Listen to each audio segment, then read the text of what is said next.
Greetings from Ottawa University in Ottawa, Kansas, and Surprise, Arizona. I am University Chaplain John Holzhuter, and today I was going to answer the question, how will the pandemic change ministry going forward?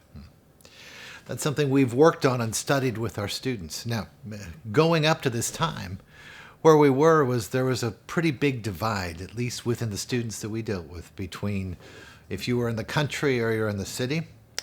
Different issues within culture, within race, creed, within background, within what it was like for our campus in Arizona, our campus in Kansas, and how that had to do with ministry. What we found within some surveys is that a lot of students were not comfortable post-graduation with who they shared their pews with.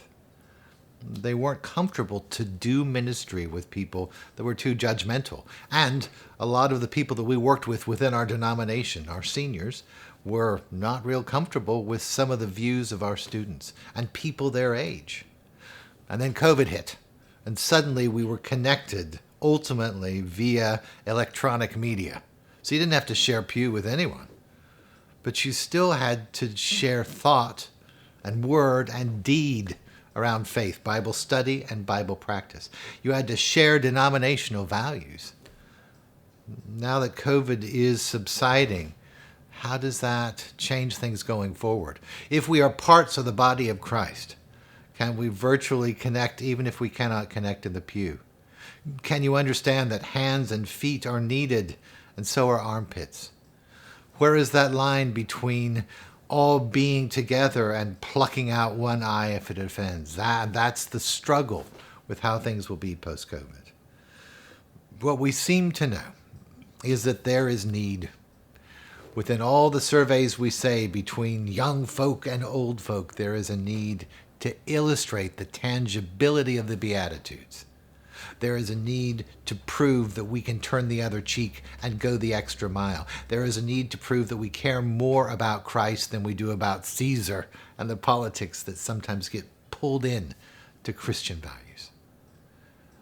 Ministry then, going forward, will be the chance to illustrate those in a Thomason way, to prove that we really have the ability to turn swords into plowshares, to take care of widows and orphans.